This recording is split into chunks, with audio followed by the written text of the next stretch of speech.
ಹೋದ ಭಾರತೀಯರು ಅಕ್ಷರಶಃ ನರಕ ನೋಡ್ತಾ ಇದ್ದಾರೆ. 290 ಮಂದಿಯ ಸಂಪರ್ಕವೇ ಸಿಗದಂತಾಗಿದ್ದು ಕನ್ನಡಿಗರು ಗ್ರೇಟ್ ಎಸ್ಕೇಪ್ ಆಗಿದ್ದಾರೆ. ಆದರೆ ಇಶಾ ಫೌಂಡೇಶನ್ನ 80 ಮಂದಿಯ ಸಣ್ಣ ಸುಳಿವು ಸಿಗದಂತಾಗಿದೆ.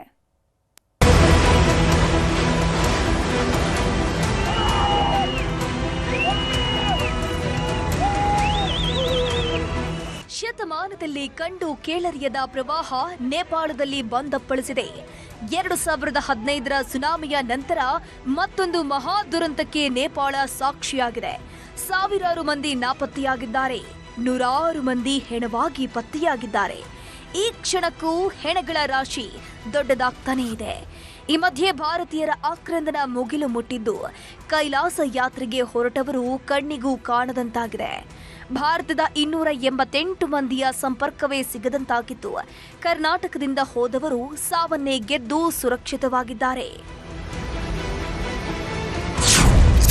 ನೇಪಾಳದಲ್ಲಿ 288 ಮಂದಿ ಕಣ್ಮರೆ. ಕೈಲಾಸ ಯಾತ್ರೆಯ ಜೊತೆಗೆ ಪ್ರವಾಸಕ್ಕೆ ಅಂತ ಹೋದವರೆಲ್ಲ ಈಗ ಎಲ್ಲಿ ಹೋದ್ರು ಏನಾದ್ರೂ ಅನ್ನೋದೇ ಗೊತ್ತಾಗ್ತಿಲ್ಲ. ಕೇಂದ್ರ ಸರ್ಕಾರವೇ ನೀಡಿರೋ ಮಾಹಿತಿ ಪ್ರಕಾರ 288 ಮಂದಿ ಭಾರತೀಯರ ಸಂಪರ್ಕವೇ ಸಿಗ್ತಿಲ್ವಂತೆ. ಸುರಕ್ಷಿತವಾಗಿದ್ದಾರಾ ಇಲ್ವಾ ಅನ್ನೋದ್ರ ಸಣ್ಣ ಸುಳಿವು ಸಿಗ್ತಿಲ್ಲ. ಸದ್ಯ 200 ಮಂದಿ ಸರ್ಕಾರದ ಸಂಪರ್ಕದಲ್ಲಿದ್ದು ಉಳಿದವರಿಗಾಗಿ ಶೋಧ ಕಾರ್ಯ ನಡೆಯುತ್ತಿದೆ. ನೇಪಾಳದ ತ್ರಿಶೂಲಿ ಪವರ್ ಪ್ರಾಜೆಕ್ಟ್ನಲ್ಲಿ ಭಾರತದ 73 ಮಂದಿ ಕೆಲಸ ಮಾಡ್ತಾ ಇದ್ರು. ಇದರಲ್ಲಿ ಬಹುತೇಕರು ಕಣ್ಮರೆಯಾಗಿದ್ದಾರೆ. ತಮಿಳುನಾಡಿನ 49 ಮಂದಿ ಎಲ್ಲಿ ಹೋದ್ರು ಅನ್ನೋದೇ ಗೊತ್ತಾಗ್ತಿಲ್ಲ. ಕೆಲವರು ಪ್ರವಾಹದ ಭಯಕ್ಕೆ ಚೀನಾ ಭಾಗದ ಕಡೆ ಓಡ್ ಹೋಗಿದ್ದಾರೆ. ಇನ್ನು ಕೆಲವರು ಜಲಾಸುರನ ಹೊಡೆತಕ್ಕೆ ಸಿಕ್ಕಿ ಸುಳಿವೆ ಇಲ್ಲದಂತಾಗಿದ್ದಾರೆ. ಅಲ್ಲದೆ ಊರಿಗೂರೇ ಮುಳುಗಿ ಹೋಗಿರೋದ್ರಿಂದ ರಸ್ತೆ ಸಂಪರ್ಕವೇ ಇಲ್ಲದಂತಾಗಿದೆ. ಹೀಗಾಗಿ ಬದುಕುಳಿದವರನ್ನ ಹುಡುಕೋದು ಕೂಡ ದೊಡ್ಡ ಸವಾಲಾಗಿದೆ. ಹಲವರು ಮೃತದೇಹಗಳ 16 ಕಿಲೋಮೀಟರ್ ದೂರದಲ್ಲಿ ಪತ್ತೆಯಾಗಿದೆ.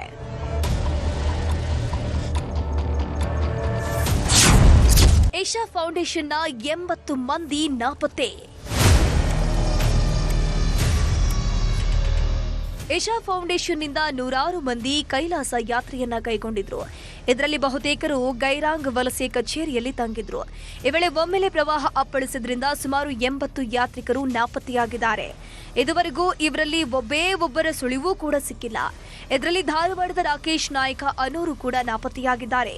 ಈ ಬಗ್ಗೆ ಮಾಹಿತಿ ನೀಡಿದ ಸದ್ಗುರು ವಾಸುದೇವ್ ಎಲ್ಲರೂ ಸುರಕ್ಷಿತವಾಗಿ ಬರಲಿ ಅಂತ ಪ್ರಾರ್ಥಿಸ್ತೇನೆ ಅಂತ ಕಣ್ಣೀರನ್ನ ಹಾಕಿದ್ರು. Phones are off, all telecommunications are down, roads are blocked, we are unable to go there. One of our groups, 22 are from United States, 12 from Canada,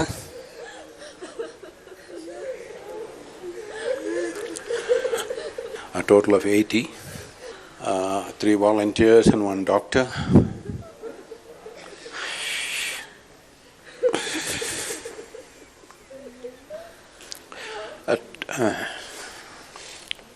ನಮ್ಮ ತಂಗಿ ಗಂಡ ಬಂದು ರಾಕೇಶ್ ನಾಯಕ ಅಂತೇಳಿ, ಅವರು ಧಾರವಾಡ ಮೂಲದವರು. ಆಸ್ಟ್ರೇಲಿಯಾದ ಕಳೆದ 8 ವರ್ಷದಿಂದ ಆಸ್ಟ್ರೇಲಿಯಾದಲ್ಲೇ ಸೆಟ್ಲ್ ಆಗಿದ್ದಾರೆ. ಅವರು ಆಸ್ಟ್ರೇಲಿಯಾದಿಂದನೇ ಈಶಾ ಫೌಂಡೇಶನ್ ಥ್ರೂ ಅವರು ಮಾನಸ ಸರೋವರಕ್ಕೆ ಹೋಗ್ತಾ ಇದ್ರು. ನಿನ್ನೆ ಅವ್ರದ್ದು ಕೊನೆ ದಿನ ಇತ್ತು, ವಾಪಸ್ ದರ್ಶನ ಎಲ್ಲ ಆಗಿ ವಾಪಸ್ ಬರ್ತಾಯಿದ್ರು. ಬಟ್ ಅದಾದಮೇಲೆ ಮಾಧ್ಯಮದಲ್ಲೆಲ್ಲ ನ್ಯೂಸ್ ಬಂತು ಫ್ಲಡ್ ಆಗಿದೆ ಅಂಥೇಳಿ. ಸೊ ನಾವು ಮಧ್ಯಾಹ್ನ ಮೇಲಿಂದನೇ ಅವ್ರಿಗೆ ರೀಚ್ ಆಗೋಕ್ಕೆ ಟ್ರೈ ಮಾಡಿದ್ವಿ. ಇನ್ನೂ ತನಕ ಅವ್ರು ಕಾಂಟ್ಯಾಕ್ಟ್ ಆಗ್ತಾ ಇಲ್ಲ. ನೇಪಾಳದಲ್ಲಿ ಸಿಲುಕಿದ ಹಾವೇರಿಯ 15 ಜನ ಸೇಫ್. ಹಾವೇರಿ ಜಿಲ್ಲೆಯ ರಟ್ಟಿಹಳ್ಳಿಯಿಂದ 6 ಕುಟುಂಬಗಳ 15 ಮಂದಿ ಪ್ರವಾಸಕ್ಕೆ ಹೋಗಿದ್ರು. ಅವರೆಲ್ಲರೂ ಕೂದ್ರಳೆ ಅಂತರದಲ್ಲಿ ಸಾವನ್ನೇ ಗೆದ್ದಿದ್ರು. ಎಲ್ಲರೂ ಕೂಡ ಪ್ರಾಣಾಪಾಯದಿಂದ ಪಾರಾಗಿದ್ದಾರೆ. ಸದ್ಯ ಪ್ರವಾಹ ಸಂಭವಿಸಿದ ಬೋಕ್ರಾದಿಂದ 50 ಕಿಲೋಮೀಟರ್ ದೂರದಲ್ಲಿ ಸುರಕ್ಷಿತವಾಗಿದ್ದಾರೆ. ಇನ್ನು ನೇಪಾಳದಲ್ಲಿ ಸಿಲುಕಿದ್ದ ಕಲಬುರಗಿ ಮೂಲದ 2ರನ್ನ ರಕ್ಷಣೆ ಮಾಡಲಾಗಿದೆ. ವಿಪತ್ತು ನಿರ್ವಹಣಾ ಸಂಸ್ಥೆ ಸಂಪರ್ಕದಲ್ಲಿದ್ದ 2ರನ್ನು ಕೂಡ ಸುರಕ್ಷಿತ ಸ್ಥಳಕ್ಕೆ ರವಾನಿಸಲಾಗಿದೆ. ನಮ್ಮ ಕಲಬುರಗಿ ಜಿಲ್ಲೆಯಿಂದ 2 ನೇಪಾಳ ಪ್ರವಾಸ ಕೈಗೊಂಡಿದ್ದಾರೆ. ಹೈದರಾಬಾದ್ಗೆ ಸೇರಿರುವಂಥ ಕೆಲವರ ಜೊತೆ ಒಟ್ಟಾಗಿ ಅವರು ನೇಪಾಳಕ್ಕೆ ಹೋಗಿರ್ತಾರೆ. ಇವರು ಮಾನಸ ಸರೋವರ ಯಾತ್ರೆಗೆ ಪ್ಲ್ಯಾನ್ ಮಾಡ್ತಾ ಇದ್ದಾಗ ಹೋಗಬೇಕು ಅಂತಿದ್ದಾಗ ಸಡನ್ನಾಗಿ ಪ್ರವಾಹ ಬಂದಿದ್ದಾಗ ಮತ್ತು ಅಲ್ಲಿಂದ ಮತ್ತೆ ರೆಸ್ಕ್ಯೂ ಮಾಡ್ಕೊಂಡು ಇವ್ರಿಗೆ ವಾಪಸ್ ಕಾಠ್ಮಂಡುಕ್ಕೆ ಕರ್ಕೊಂಡು ಬಂದಿದ್ದಾರೆ. ಈಗ ಸದ್ಯಕ್ಕೆ ಅವರು ಕಾಠ್ಮಂಡುದಲ್ಲಿ ಸೇಫ್ ಆಗಿದ್ದಾರೆ. ನೇಪಾಳಕ್ಕೆ ಭಾರತದಿಂದ ಸಹಾಯ ಹಸ್ತ. ಭೀಕರ ಪ್ರವಾಹಕ್ಕೆ ತತ್ತರಿಸಿರೋ ನೆರೆ ರಾಷ್ಟ್ರ ನೇಪಾಳಕ್ಕೆ ಭಾರತವು ಸಹಾಯದ ಹಸ್ತ ನೀಡಿದೆ. ಭಾರತದಿಂದ 2ನೇ ವಿಮಾನ ರವಾನೆಯಾಗಿದ್ದು 37 ಟನ್ ಆಹಾರ ಸಾಮಗ್ರಿಗಳನ್ನು ಪೂರೈಕೆ ಮಾಡಲಾಗಿದೆ. ಜೊತೆಗೆ ಭಾರತೀಯ ಸೇನೆಯ ಹೆಲಿಕಾಪ್ಟರ್ಗಳನ್ನು ರವಾನೆ ಮಾಡಲಾಗಿದ್ದು, ಹೆಲಿಕಾಪ್ಟರ್ ಮೂಲಕ ನಾಪತ್ತೆಯಾದವರಿಗಾಗಿ ಶೋಧ ಕಾರ್ಯ ಮುಂದುವರೆದಿದೆ.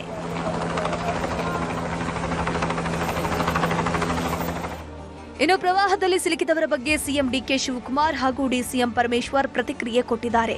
ಐಎಎಸ್ ಅಧಿಕಾರಿಯನ್ನ ಕಟ್ಮಂಡುಗೆ ಕಳಿಸಿ ಎಲ್ಲ ಸಿದ್ಧತೆಯನ್ನ ಮಾಡಿಕೊಂಡಿದ್ದು, ಕರ್ನಾಟಕದ ಯಾರೊಬ್ಬರೂ ಮೃತಪಟ್ಟಿಲ್ಲ, ಎಲ್ಲರನ್ನ ಸುರಕ್ಷಿತವಾಗಿ ಕರೆತರೋ ಕೆಲಸ ಮಾಡ್ತೀವಿ ಅಂತಂದ್ರು. ಈಗಾಗಲೇ ನಮ್ಮ ಕೇಂದ್ರ ಸೆಂಟ್ರಲ್ ಮಿನಿಸ್ಟ್ರಿ ಮತ್ತು ನಮ್ಮ ಕರ್ನಾಟಕ ಭವನ ಎಲ್ಲ ಕೂಡ ಟಚ್ಚಲ್ಲಿದೆ.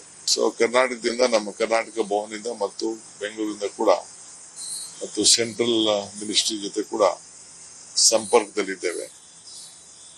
ಆದಷ್ಟು ಜಲ್ದಿ ಎಲ್ಲರನ್ನು ಕೂಡ ಒಟ್ಟು ಮಾಡಿ ಕರ್ತರಿಸುವಂತ ಕೆಲಸವನ್ನ ಒಗ್ಗಟ್ಟಿನಿಂದ ಮಾಡ್ತೇವೆ. ಸತ್ತಿರೋರ್ದು ಮಾಹಿತಿ ಇಲ್ಲ ನಮಗೆ. ಈಗ ಅವ್ರನ್ನ ನಾವು ಕಾಂಟ್ಯಾಕ್ಟ್ ಮಾಡೋದಕ್ಕೆ ಪ್ರಯತ್ನ ಮಾಡ್ತಾ ಇದ್ದೀವಿ ಮತ್ತು ಅವರಿಗೆ ಸ್ಟೇಟ್ ಎಮರ್ಜೆನ್ಸಿ ಆಪರೇಷನ್ ಸೆಂಟರ್ ಅಂತೇಳಿ ಅವರಿಗೊಂದು ಟೋಲ್ ಫ್ರೀ ನಂಬರ್ ಕೂಡ ಕೊಟ್ಟಿದ್ದೇವೆ. 1070-080-222-53707. ಒಟ್ನಲ್ಲಿ ನೇಪಾಳ ದುರಂತ ಎಲ್ಲರಿಗೂ ಪಾಠವಾಗಿದ್ದು, ಪ್ರಕೃತಿ ಮಾತೆ ಮುನಿಸ್ಕೊಂಡ್ರೆ ಏನಾಗತ್ತೆ ಅನ್ನೋದಕ್ಕೆ ಇದುವೇ ಜೀವಂತ ಸಾಕ್ಷಿ. Bureau report, news 18.